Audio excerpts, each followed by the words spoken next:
La sainteté du cerveau au corps. Un esprit saint dans un corps saint.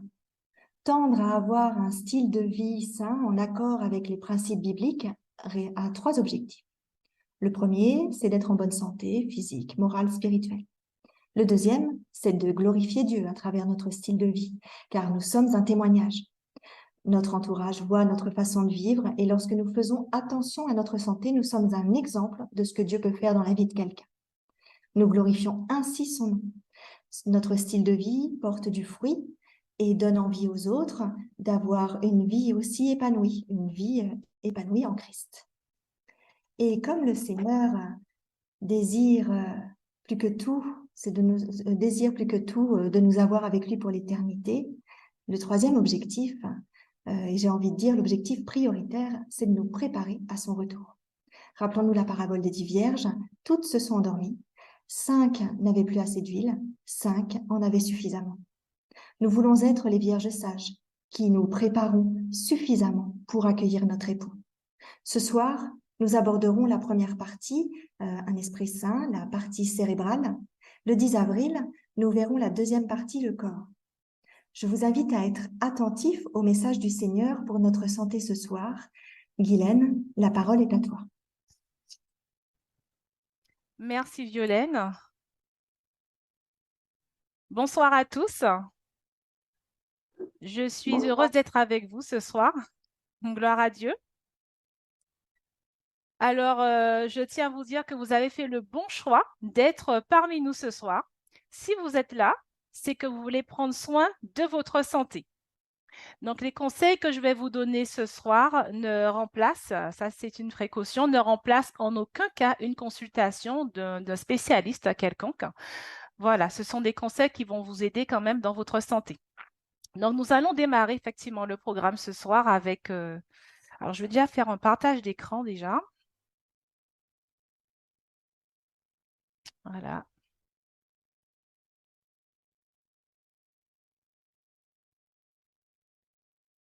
Alors, est-ce que ça passe? Ça y est, je vais enlever ça là.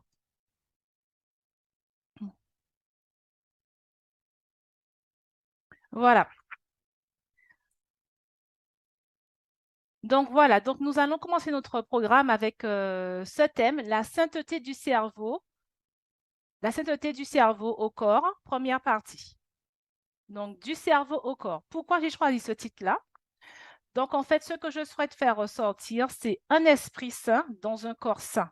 On va voir comment faire pour avoir un esprit sain et comment faire pour avoir un corps sain. Donc, ça sera en deux parties et on va voir qu'il y a un lien entre les deux et pourquoi, en fait, qu'il faut que l'esprit soit sain dans un corps sain. Donc, ça, on verra ça après, au fur et à mesure.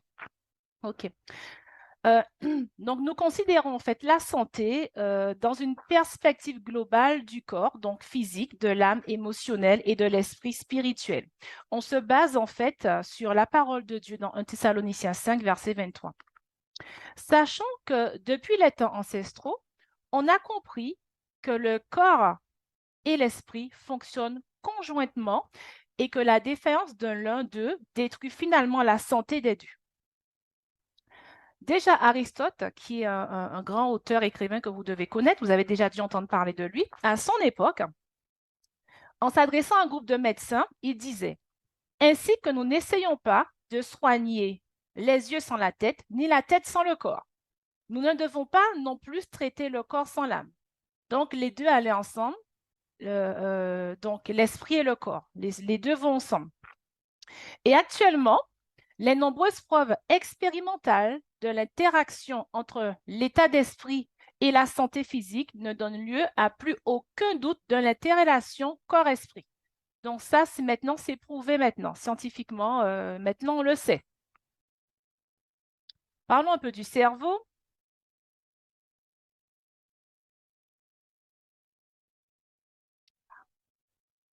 Ah mais ça passe pas. Je vais faire ça avancer. Alors je n'arrive pas à faire avancer l'écran, je vais sortir. Je voudrais changer de page, mais ça bloque. Donc, je vais entrer et ressortir.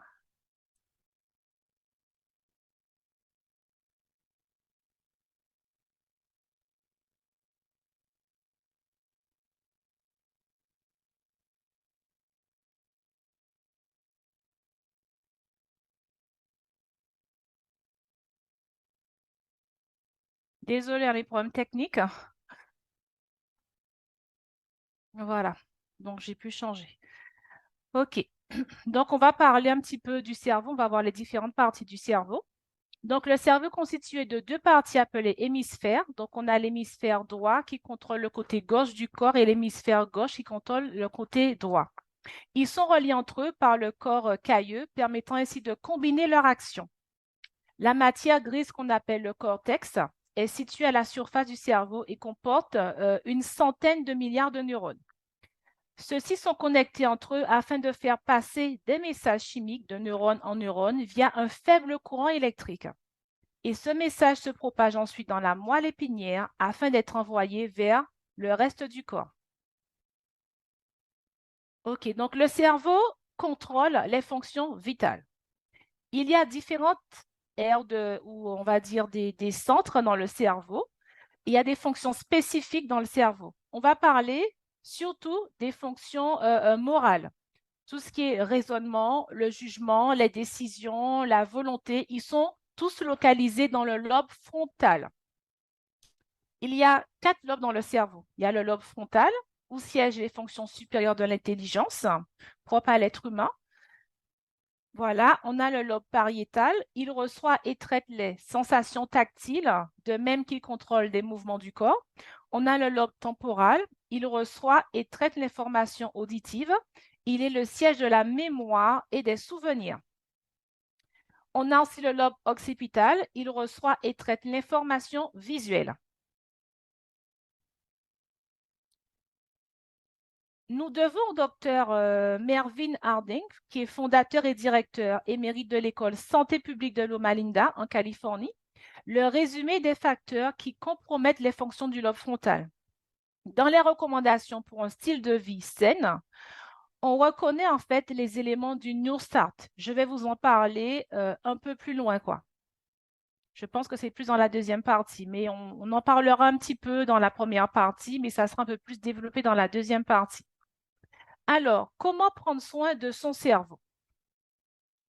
En effet, le cerveau est l'organe le plus menacé à l'époque où nous vivons.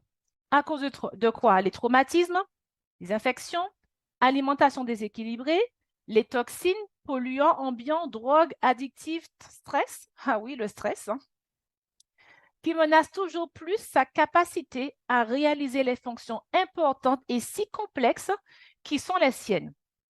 Donc, le cerveau est l'organe qui a le plus besoin de protection et de soins. Le cerveau, on doit vraiment en prendre soin. Donc, voilà, donc nous allons voir comment nous allons prendre soin parce que c'est très important. Donc, tout ce qu'il faut éviter pour une bonne fonction du cerveau, on doit éviter toute agression mécanique, c'est-à-dire les radiations électromagnétiques qui sont des agents physiques qui peuvent affecter notre cerveau. La relation entre l'usage des téléphones mobiles et l'apparition de tumeurs cérébrales est sujette à controverse. Bien qu'il existe diverses études qui écartent un possible effet cancérigène de ces appareils, mais on recommande quand même la prudence. Il ne faut pas abuser. La recommandation de ne pas passer de longs moments à parler au téléphone mobile s'adresse aussi spécialement aux enfants, car leurs tissus cérébraux sont plus sensibles aux radiations. Ça ne veut pas dire que nous, adultes, on peut en profiter. C'est vrai que les jeunes, ils sont plus sensibles, mais nous aussi, nous devons éviter. Pourquoi? Parce que, en fait, lorsqu'on garde le téléphone trop longtemps collé à l'oreille, en fait, au niveau de la tête, ça crée une inflammation au niveau du cerveau. Lorsqu'on a trop longtemps le téléphone à l'oreille, ça crée une inflammation dans le cerveau. Donc ça, il faut le savoir. D'autres choses encore à éviter. Donc l'alcool, alors on ne verra pas tout ce soir, hein. Il y a encore d'autres choses, mais j'essaie de vous donner les informations les plus importantes, hein. Maintenant, voilà, on peut rajouter encore d'autres choses, hein.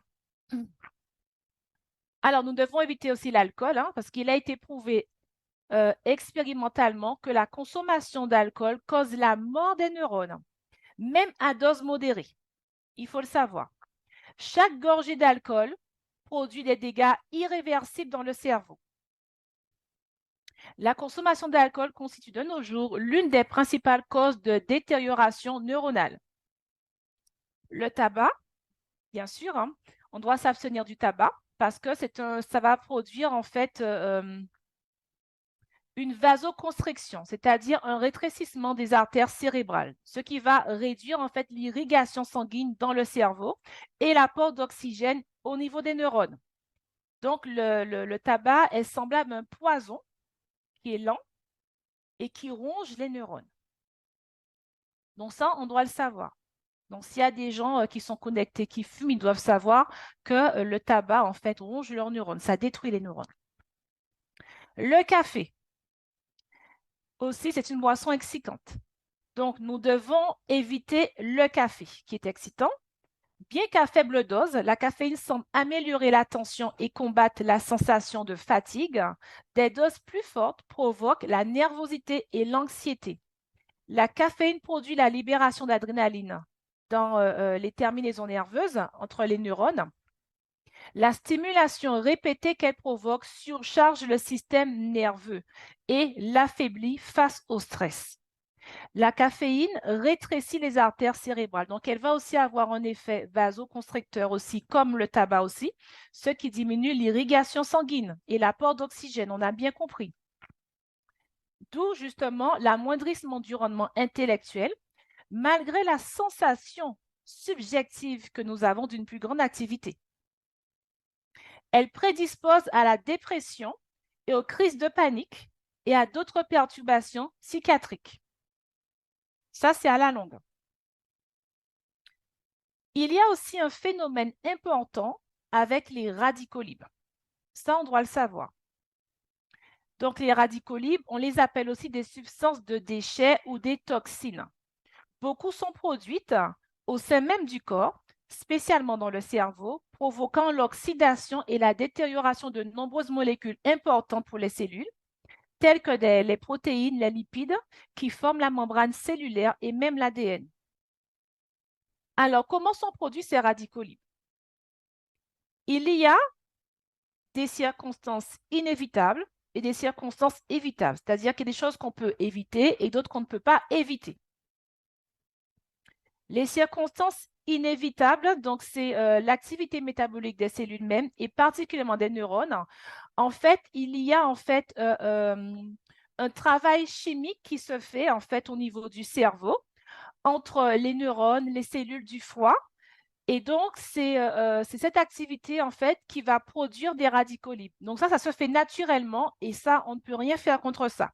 Donc, c'est un travail chimique qui se fait entre les cellules du foie, les neurones, voilà, etc. Et donc, ça produit des radicaux libres. Maintenant, ce qu'on peut éviter maintenant, ce sont des situations anormales dans lesquelles augmente la production de radicaux libres dans le cerveau. Donc, l'irrigation sanguine insuffisante due à l'obstruction partielle, voire complète des artères cérébrales.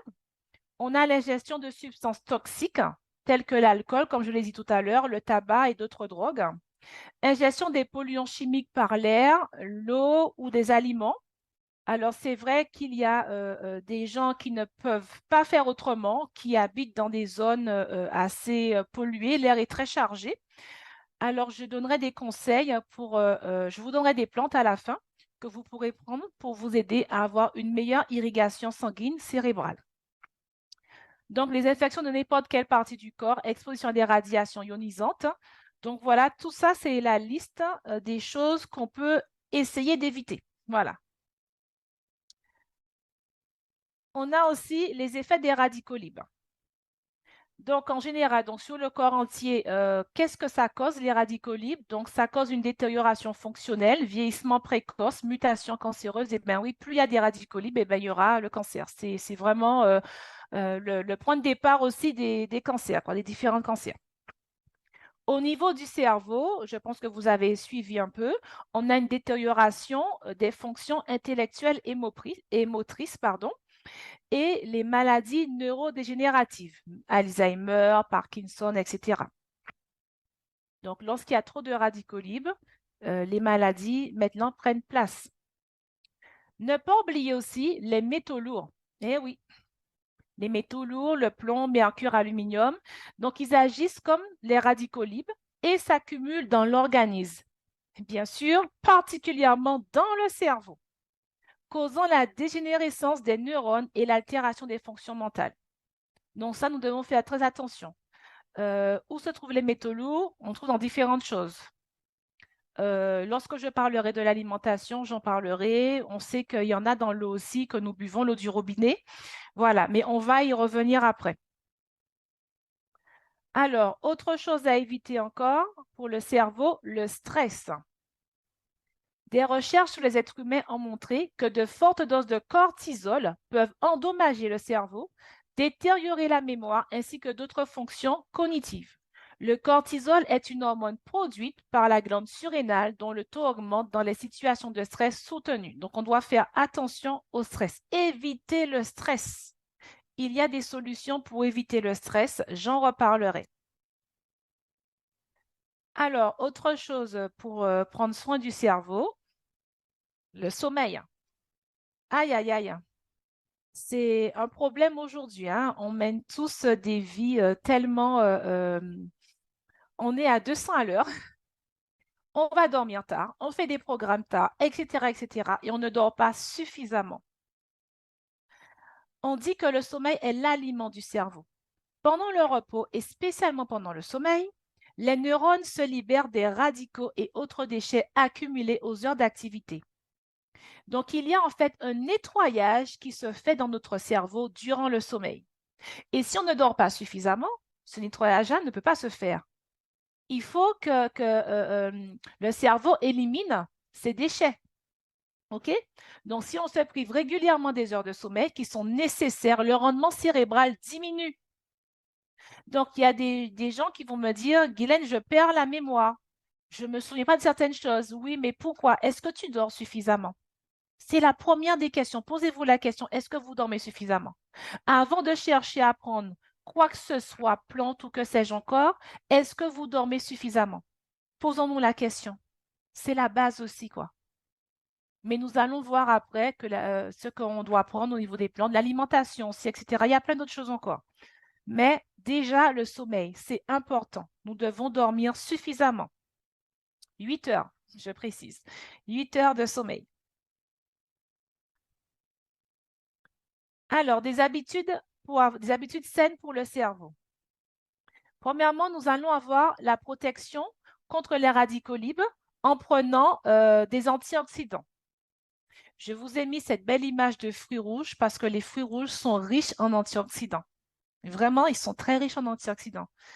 On devrait en consommer régulièrement. Quand c'est la saison, on devrait en manger tous les matins quand c'est la saison. Ah oui. Les antioxydants sont des molécules capables de neutraliser les radicaux libres.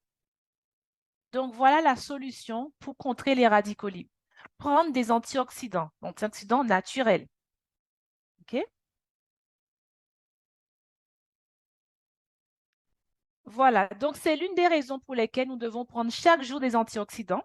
Et si ces radicaux libres ne sont pas adéquatement neutralisés par des antioxydants, il s'ensuit des maladies dégénératives, telles que celles d'Alzheimer, Parkinson, comme je vous l'ai dit. On peut prendre aussi le bêta-carotène, les vitamines C et E, ainsi que les pigments végétaux comme les anthocyanines, la chlorophylle, qui sont des puissants antioxydants et qui protègent les neurones en neutralisant les radicaux libres qui les endommagent. Donc, pensons à ça, vitamine C, vitamine E, chlorophylle, les anthocyanines. Alors, il a été prouvé que plus le niveau d'antioxydants du sang est élevé, mieux se conserve la mémoire. OK? Plus le niveau est élevé, plus la mémoire sera active. Les myrtilles, les mûres, les groseilles, les fraises, les olives noires sont riches en anthocyanines. Ce sont les pigments végétaux qui ont une action antioxydant. Donc, les couleurs, en fait, hein, tout simplement. Donc, dans ces couleurs, il y a des antioxydants. Notre créateur, il est génial, mes amis. Il est vraiment grand. Le cerveau est doté d'un système naturel de protection contre les radicaux libres. Cette défense physiologique est formée par les antioxydants endogènes produits par les neurones mêmes. Si ce n'était pas le cas, les neurones vieilliraient en à peine quelques années. Donc, il y a un processus que notre créateur a mis déjà en place pour nous. Donc, il y a cette production d'antioxydants endogènes pour pouvoir pallier justement à la balance de radicaux libres. Bien sûr, ce n'est pas suffisant, mais je vais vous expliquer pourquoi. Déjà, on va voir c'est quoi ces antioxydants endogènes. Antioxydants, pardon, endogènes qui sont produits par les neurones. Donc, c'est le glutathion. Voilà. On a le glutathion. Certaines enzymes comme la catalase et le superoxydismustase. On a aussi les antioxydants exogènes, voilà, qui sont obtenus à partir d'aliments et de plantes médicinales. Il faut en prendre chaque jour puisque les antioxydants produits par les cellules elles-mêmes sont insuffisants pour neutraliser tous les radicaux libres. Donc, on doit prendre de la vitamine C, la vitamine E, les flavonoïdes, les caroténoïdes, tels que le bêta-carotène, l'alcine de l'ail. Donc, mangez de l'ail, hein, n'hésitez pas, hein, vous faites dans toutes les sauces. Hein. Et les autres phytochimiques produits par les aliments végétaux et les plantes médicinales. Heureusement, les fruits et les légumes, ainsi que les légumineuses, céréales, fruits secs et graines, et certaines plantes médicinales fournissent au cerveau les antioxydants dont ils ont besoin. Donc, effectivement, on doit toujours compléter cet antioxydant parce que celle qui est produite dans notre cerveau n'est pas suffisante. Pourquoi? C'est à cause du péché, en fait. Hein. À cause du péché. Eh oui. À cause du péché, nous devons sans cesse faire ce complément. Notre Créateur qui connaît la fin avant le commencement nous rappelle d'avoir l'alimentation de l'Éden. Il le savait. Donc, c'est pour cela que nous devons avoir une bonne alimentation.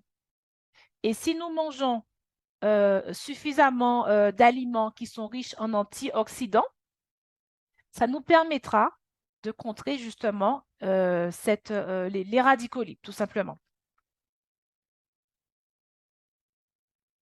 Voilà. Les conditions propres à la vie moderne, aggravée par l'alimentation artificielle et la pollution chimique, favorise le déséquilibre à l'avantage des radicaux libres. Les aliments ou compléments alimentaires riches en antioxydants peuvent aider à rétablir l'équilibre cérébral nécessaire avant qu'il ne soit trop tard et que les neurones ne subissent une dégénérescence similaire à celle de la maladie d'Alzheimer. Donc, on doit faire très attention. C'est très important, mes amis, de pouvoir avoir une bonne alimentation, de manger des aliments qui sont riches en antioxydants. On en a besoin parce qu'on a vu ce soir qu'il y a une partie qui est créée à l'intérieur, qui est produite à l'intérieur de notre cerveau, mais qu'elle n'est pas suffisante. Donc, nous devons en consommer régulièrement. Quand c'est la saison, mangeons tous les jours des fruits qui sont riches en antioxydants. OK?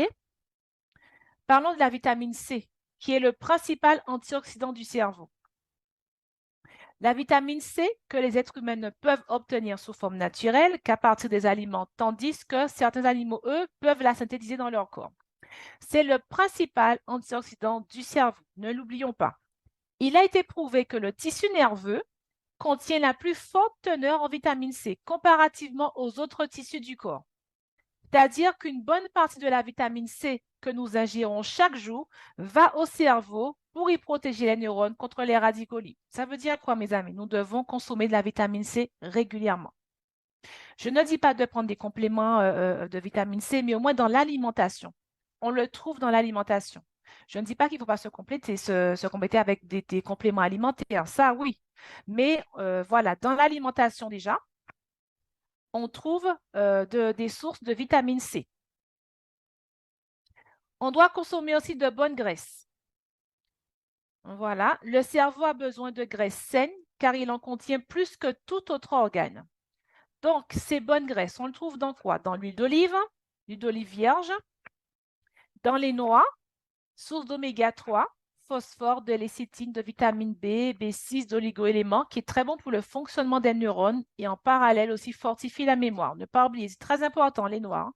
Ah oui, l'huile de noix, c'est très, très bon pour la mémoire, pour le cerveau. Les amandes aussi, riches en vitamine E, en phospholipides, calcium, magnésium, potassium, ce qui favorise la stabilité des membranes cellulaires, des neurones, bien sûr, et par conséquent très efficace pour la mémoire.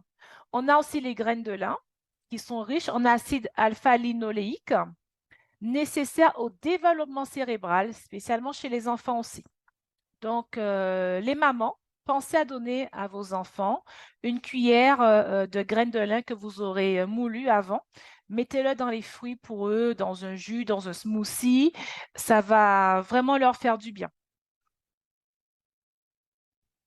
Pour information, les graisses d'origine animale favorisent le dépôt de graisse et de cholestérol dans les artères cérébrales. Donc, leur consommation quotidienne constitue un facteur de risque de perte de mémoire, voilà, et à l'âge de la démence vasculaire et maladie d'Alzheimer. Donc, je reprends. La consommation de graisse animale, donc voilà, hein, tout ce qui est animal en fait, c'est un facteur de risque de perte de mémoire liée à l'âge, de démence vasculaire et de maladie d'Alzheimer. Donc, faisons très attention à ça pour ceux qui consomment de la viande. Autre chose, l'iode est indispensable au développement du cerveau, surtout durant l'enfance. C'est très important. L'iode est indispensable au développement du cerveau. Vous pouvez consommer des algues comestibles qui sont une très bonne source d'iode. À noter que certains additifs, des colorants et édulcorants artificiels en particulier, sont capables d'altérer le fonctionnement cérébral des personnes sensibles, ainsi que les conservateurs, les arômes. On trouve ça dans les choses industrielles. Alors, je ne sais pas si je l'ai mis dans le PowerPoint, si je l'ai mis. Donc, ces additifs sont la tartracine. Donc, vous allez voir quand vous faites vos courses, hein, sur les boîtes, c'est marqué E102 ou E104. Donc, vous pouvez faire une photo de l'écran ou ceux qui veulent le PowerPoint aussi peuvent me le demander. Je vous donnerai le PowerPoint. Comme ça, vous pourrez revoir si vous le souhaitez. Il n'y a pas de problème. OK. Donc, voici la liste des additifs, hein, comme vous le voyez. Donc, ce sont pour la plupart des colorants hein, qu'on utilise en pâtisserie pour faire des bonbons, des choses comme ça, des sucreries. Voilà, c'est rien de bon en fait pour la santé. Rien de bon. Donc, bien que l'usage de tous ces additifs soit légal, de même que le sont le tabac et l'alcool, cela ne signifie pas qu'ils soient inoffensifs. Un bon moyen d'en protéger le cerveau est de les éviter. S'ils provoquent de tels changements de comportement, c'est que ces additifs produisent probablement une certaine altération de l'équilibre chimique subtil et délicat des neurones. Il a été prouvé que les personnes pratiquant une activité intellectuelle intense disposent davantage de synapses, c'est-à-dire la connexion entre les neurones. C'est important à savoir. Et que les autres, ce qui permet de compenser partiellement le déclin cérébral apparaissant avec l'âge. Donc, je vais reprendre. Il a été prouvé, les études ont démontré en fait, que ceux qui pratiquent une grande activité intellectuelle, c'est-à-dire qui étudient beaucoup en fait, ces gens-là, ça dispose de beaucoup plus de synapses. Voilà, donc ce qui veut dire qu'ils ont une meilleure mémoire, etc. Ça entretient en fait le système cérébral. Voilà, donc on va faire une petite pause de 5 minutes et puis après nous allons continuer. Donc je laisse la parole à Violaine. Merci Guylaine pour cette première partie de présentation. Effectivement, nous allons faire une petite pause musicale pour nous permettre de laisser mûrir ces informations en nous. Je vous invite à rester dans un esprit de communion avec le Seigneur en écoutant le chant « Le Saint-Esprit est là », chanté par Neferti. Et juste après le chant, la présentation de Guylaine reprendra. Bonne écoute.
C'était un magnifique chant.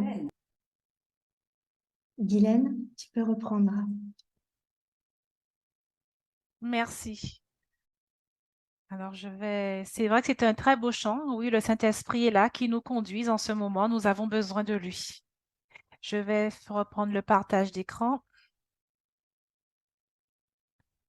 Donc, à partir du début.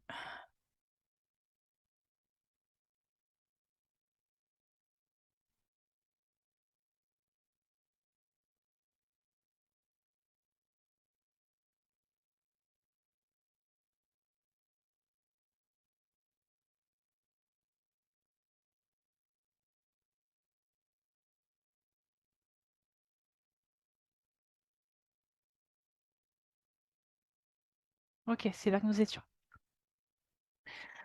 Alors, donc on a vu en fait tout à l'heure que effectivement, ceux qui ont un travail intellectuel assez poussé, en fait, qu'ils avaient une meilleure mémoire. Ça favorisait en fait davantage les synapses. La confiance et l'espérance freinent le déclin des fonctions cognitives. Donc, on va voir maintenant un autre aspect, ce qui va vraiment aider en fait au niveau du cerveau en fait, les bonnes habitudes à avoir. La confiance et l'espérance freinent le déclin des fonctions cognitives du cerveau. C'est important à savoir. Ces deux sentiments positifs fortifient le cerveau et améliorent ses fonctions d'une manière que la science n'a pas fini d'identifier. Ils sont encore en train de chercher. Je reprends. Ces deux sentiments positifs fortifient le cerveau et améliorent ses fonctions d'une manière que la science n'a pas fini d'identifier. Le cerveau a presque autant besoin de croire et d'avoir confiance que d'oxygène et de glucose. Vous vous rendez compte?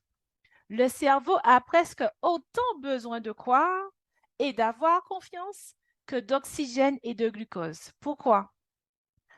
Il faut être optimiste. Lorsqu'on est pessimiste, on voit noir, on n'a pas confiance, on n'est pas bien. Mais lorsqu'on est optimiste, en fait, on a un esprit positif, on a plus de force pour affronter les situations, en fait. Et ça a été prouvé par la science. Il y a même des gens qui ont été guéris à 70% de cancer parce qu'ils avaient un esprit positif. Donc, nous allons parler de ça maintenant. L'esprit positif, d'avoir des pensées positives, en fait, d'être optimiste, persévérant et avoir confiance. Les croyants qui mènent une vie spirituelle active ont plus d'occasions que d'autres de s'y exercer et leurs fonctions cognitives se conservent mieux que celles des non-croyants. C'est la conclusion d'une étude réalisée à l'Université du Texas. Oui, comment? Parce que nous, en tant que croyants, nous avons ce que nous appelons la foi. La foi, nous avons confiance. Nous avons confiance en Dieu qu'il va nous sauver, qu'il va nous libérer de certaines situations, de maladies, etc. Et comme nous comptons en Dieu parce que nous savons qu'il existe et nous croyons en lui, c'est une force que nous avons en fait. C'est une force d'état d'esprit qui nous permet de surmonter beaucoup de situations. Donc ça, c'est très important. Tout être humain, croyant ou non, possède une dimension spirituelle dans sa vie. Et la cultiver est aussi une manière de prendre soin de son cerveau. Il y a même, ça me rend triste parfois, des gens qui sont croyants, qui sont à l'église et qui sont pessimistes. Qui, lorsqu'on se parle, lorsqu'on les entend, on voit qu'ils sont tristes, ils sont toujours en train de se plaindre. Je ne dis pas qu'il ne faut pas dire les choses, hein, mais nous devons être optimistes. Nous devons nous appuyer sur Dieu. Nous ne devons pas laisser l'ennemi se moquer de nous. Au contraire, nous sommes des enfants de Dieu, nous sommes la créature du Seigneur. Il voit, il nous connaît, il sait ce dont nous avons besoin. Donc nous devons vraiment nous appuyer sur lui et ne pas craindre, ne pas sombrer dans le pessimisme, ne pas avoir des idées négatives, mais soyons positifs. Ayons un esprit vraiment positif. Regardons à Christ, laissons-le guider toutes nos situations et il le fera si on s'abandonne entre ses mains. Et nous voyons que la science prouve que c'est important pour prendre soin de notre cerveau. avoir confiance, je dirais avoir la foi en Dieu. La science parle de confiance. Je rajoute avoir la foi en Dieu, la foi en notre Créateur, car c'est lui qui nous a créés. Il sait ce dont nous avons besoin. Il sait de quoi on est constitué. Il sait mieux que quiconque. Amen. Parlons des pensées. Philippiens 4, verset 8 nous dit, alors, est-ce que je l'ai mis pour vous? Voilà. Je vais enlever ça. Au reste, frères, que tout ce qui est vrai, tout ce qui est honorable, tout ce qui est juste, tout ce qui est pur, tout ce qui est aimable, tout ce qui mérite l'approbation, ce qui est vertueux et digne de louange soit l'objet de vos pensées. Voilà ce que nous dit la parole de Dieu. C'est un texte biblique. Comment nous devons cultiver nos pensées? Quand nous cultivons une pensée, une structure comparable à celle d'un arbre s'établit dans le cerveau. Et cette structure peut se renforcer ou bien se mettre en sommeil, si la pensée change, bien sûr. Cela se passe dans les cellules de notre cerveau, dans les neurones, et se propage dans tout notre corps. Il est écrit, recevez avec douceur la parole que Dieu a plantée en vous, elle peut vous sauver la vie. Effectivement, comme je vous ai dit, il y a des gens qui ont été guéris à 70% du cancer grâce à la pensée positive. Ils se sont appuyés sur Dieu, ils ont cru, ils avaient confiance. Et la Bible nous le confirme. Le changement de la pensée vient avec la méditation de la parole de Dieu, qui nous forme à son image. La parole de Dieu entre en nous en profondeur. Elle va jusqu'au fond de notre cœur, jusqu'aux articulations, jusqu'à la moelle. Et ce processus correspond à la transmission de signaux par le sang jusqu'au noyau des cellules où se trouve l'ADN. Vous voyez un peu ce que fait? Pour avoir ce changement de pensée, c'est parce qu'on médite la parole de Dieu. Si quelqu'un ne lit pas la Bible, il ne peut pas avoir cette force. Il ne peut pas être dans cet état d'esprit. Nous devons étudier, méditer la parole de Dieu tous les jours. Pour ceux qui ne connaissent pas, qui n'ont pas l'habitude, lisez un texte. Lisez un texte chaque jour. Vous qui êtes malade, vous qui avez un problème, une difficulté quelconque, lisez la Bible. Vous allez trouver la solution. Vous allez trouver la solution dans la parole de Dieu. Lisez la Bible. Approchez-vous de quelqu'un qui connaît la Bible. Approchez-vous de croyants. Demandez-lui de vous aider. Il se fera un plaisir de le faire. Lisez la Bible. Vous allez trouver la solution dans la parole de Dieu, quel que soit le problème que vous avez, mes amis. OK? Dans Exode 15, verset 26, je n'ai pas mis le texte, je suis désolée. Dieu veut nous guérir, nous restaurer, renouveler notre intelligence. Il le fait dans notre esprit conscient. L'Esprit Saint peut influencer notre esprit si par notre style de vie, nous favorisons la réceptivité des cellules du lobe frontal de notre cerveau qui sont impliquées dans la prière. Je reprends. L'Esprit Saint peut influencer notre esprit si par notre style de vie, nous favorisons la réceptivité des cellules du lobe frontal de notre cerveau qui sont impliquées dans la prière. Nous sommes connectés avec le ciel par la prière dans notre esprit conscient. La parole de Dieu que nous contemplons et méditons crée en nous de nouveaux gènes et nous forme à son image. Amen. Vous voyez un peu ce que la parole de Dieu fait en nous? Il va nous transformer. Et ça va créer en nous des nouveaux gènes. Je vous avais fait une conférence la dernière fois sur l'épigénétique. Donc, ceux qui étaient présents, ça leur parle, ça, les gènes. Les gènes qu'on peut activer et les gènes qu'on peut désactiver. Voilà, donc la prière nous permet d'avoir de nouveaux gènes. OK? Nous allons voir maintenant certaines citations qui vont qui ont aussi le même objectif, qui vont dans la même direction que ce que je suis en train de vous dire. Ce sont des citations d'Ellen White. Ellen White, qui est une écrivaine, croyante aussi, qui a écrit de nombreux livres. Et tout ce qu'elle a écrit, en fait, au niveau de la santé, cela a été prouvé par la science aujourd'hui. Il y a des grands chercheurs qui ont prouvé la véracité de ce qu'elle a écrit. Et tout ce qu'elle a écrit, nous croyons que ça a été inspiré de Dieu. Donc, je vais vous mettre certains textes. Les rapports entre l'esprit et le corps sont très intimes. Lorsque l'un est affecté, l'autre s'en ressent.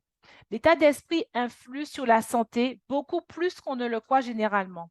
Bien des maladies sont dues à la dépression mentale. Le chagrin, l'anxiété, le mécontentement, le remords, la méfiance tendent à briser les forces vives et à provoquer l'affaiblissement et la mort, elle nous dit.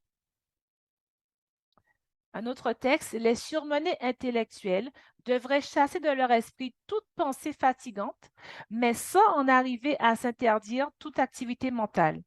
Beaucoup ont tendance à considérer leurs conditions comme plus mauvaises qu'elles ne l'est en réalité. Cet état d'esprit est défavorable à la guérison et ne doit pas être encouragé.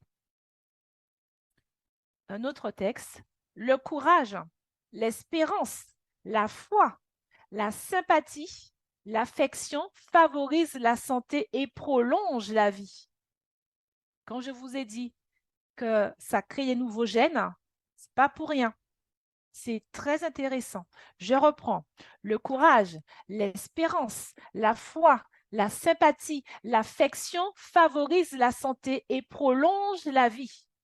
Un esprit content et heureux contribue à la santé du corps et à la force de l'âme. Un cœur joyeux est un bon remède, nous dit la parole de Dieu. Amen. Soyez toujours joyeux. Ne l'oubliez pas. Faites-vous des amis. Entourez-vous de personnes qui sont positifs. Ne vous entourez pas de gens qui sont pessimistes, des gens qui sont toujours à boire du noir. Non, entourez-vous de personnes optimistes.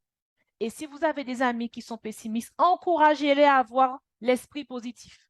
Encouragez-les, car c'est important pour leur santé et pour vous aussi. Les craintes, les colères, les gros soucis, les angoisses augmentent le volume des sécrétions gastriques, ce qui provoque des aigeurs d'estomac et des ulcères gastriques. Donc, ça a un lien négatif sur le corps. Les rapports entre, alors je continue, les rapports entre l'esprit et le corps sont très intimes. Lorsque l'un est affecté, l'autre l'en ressent, on l'a déjà dit, donc l'état d'esprit influe sur la santé beaucoup plus qu'on ne le croit généralement. OK? Dieu désire que ses enfants atteignent à la stature parfaite d'hommes et de femmes en Jésus-Christ. Pour y arriver, ils doivent faire un usage judicieux de toutes les facultés de l'esprit, de l'âme et du corps. Ils ne sauraient se permettre de gaspiller aucune force mentale ou physique. La question de savoir comment préserver la santé a une importance capitale. En l'examinant dans la crainte de Dieu, nous rendons compte qu'il vaut mieux pour notre développement physique et spirituel observer un régime simple. Étudions cette question avec persévérance. Il nous faut des connaissances et du jugement pour agir sagement à cet égard. Les lois de la nature ne peuvent être violées impunément. Ce n'est pas pour rien que vous êtes ici. C'est justement pour étudier ces lois de la santé. En effet, sur le discernement et sur l'esprit de décision, tout ce qui diminue la vigueur corporelle affaiblit l'esprit dans la même proportion et lui enlève la possibilité de distinguer le bien du mal. La perte des forces physiques altère la puissance de faire le bien et diminue la force de la volonté pour vouloir ce qui est bien.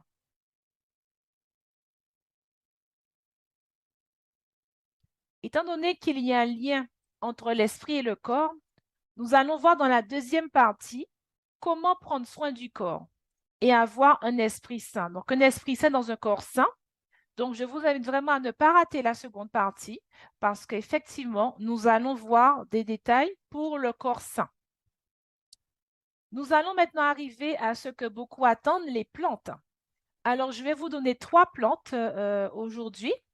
Il y en a d'autres, hein, voilà. Je vous en donnerai 3 plantes. C'est pour vous aider à prendre soin de votre cerveau. Il faut savoir que ces conseils ne sont pas adaptés aux personnes souffrant de certaines pathologies.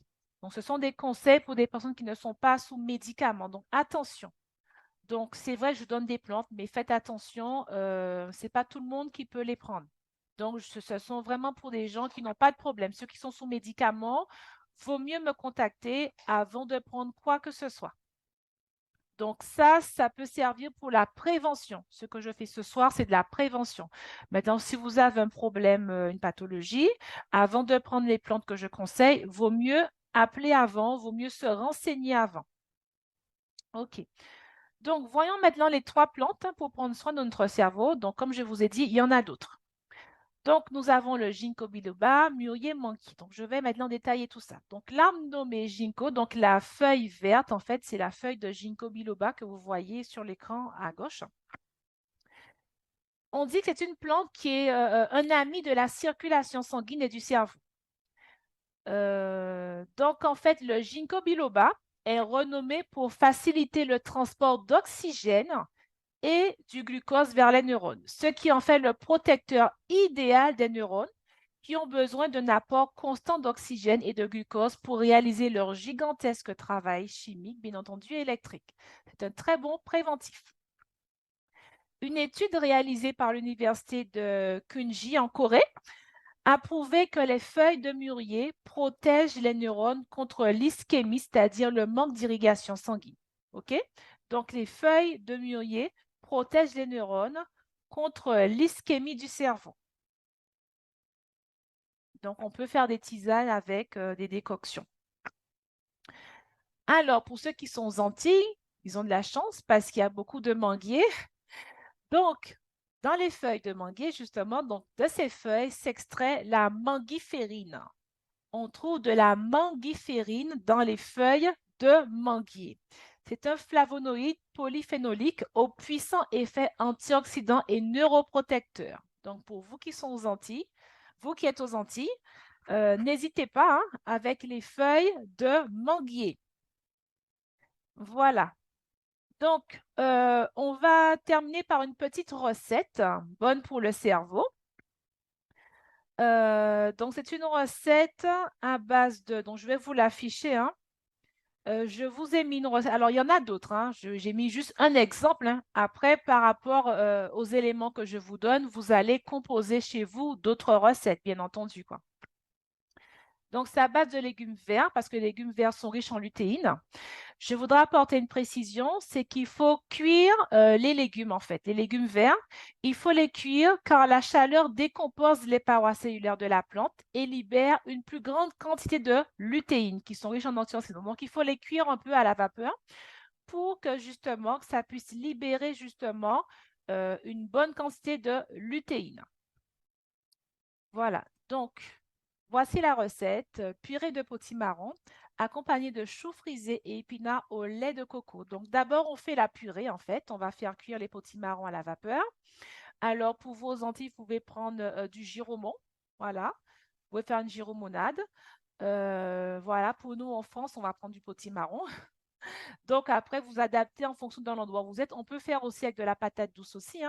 Donc, voilà. Après, vous faites comme vous le souhaitez. Voilà, c'est juste un exemple après. Voilà, donc faire la purée, mettez un peu de crème de soja dedans. Voilà, ça peut relever, ça va vous donner une purée assez onctueuse. Et puis, vous allez faire cuire donc à la poêle choux frisés, épinards. Vous allez faire revenir un peu avec de l'huile de coco. Et dès que c'est cuit, vous allez verser un verre de lait de coco pour faire la sauce. Et vous allez rajouter les aromates dedans.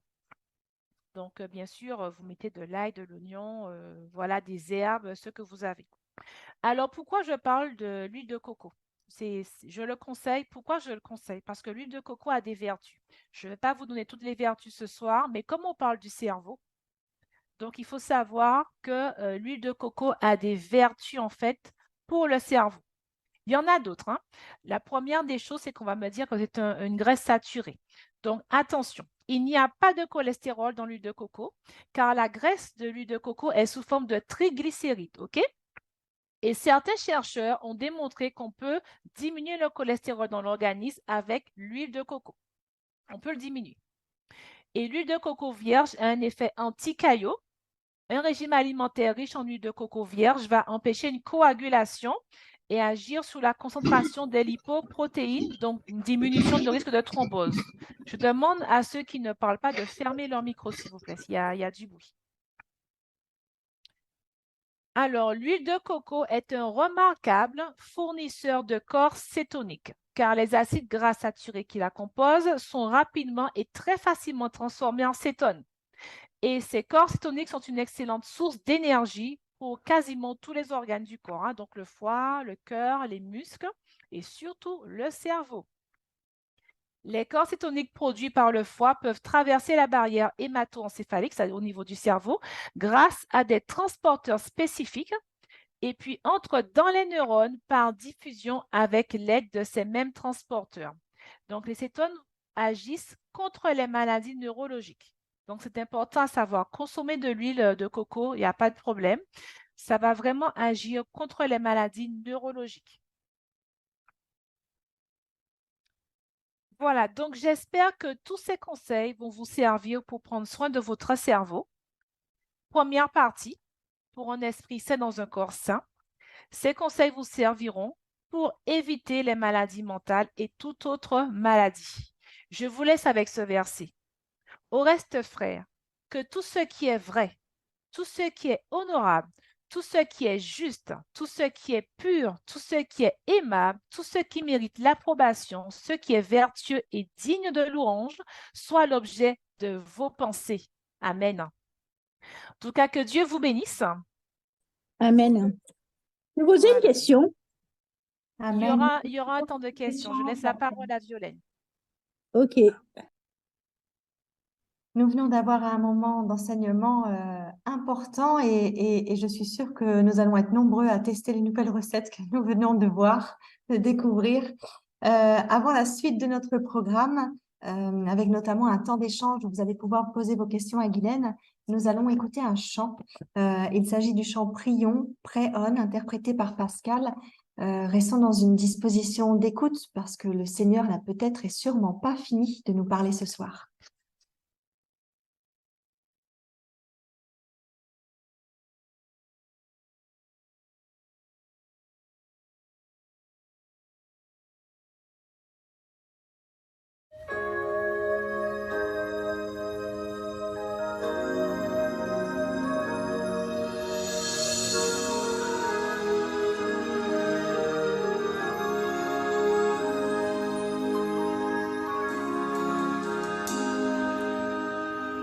L'armée de Juda fut paralysée par la peur, en apprenant qu'une foule nombreuse s'approchait rapidement.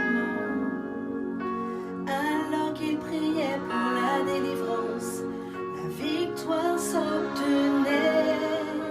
Car quand nous invoquons le Seigneur, nous convoquons les cieux. Nous sommes ceux que le Seigneur cherche. Prions afin de détruire les puissantes forteresses. Restons à genoux, car c'est là que se gagne la bataille. Très bientôt nous aurons la victoire. Prions.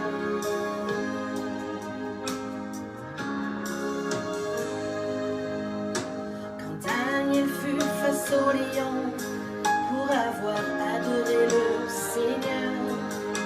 Il semblait que la seule issue fut la fatalité. Mais quand nous sommes sur une terre sainte, nos prières sont entendues. Ne regardons pas aux circonstances, regardons à Jésus.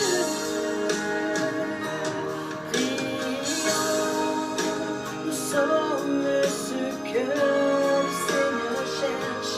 Prions afin de détruire les puissantes forteresses.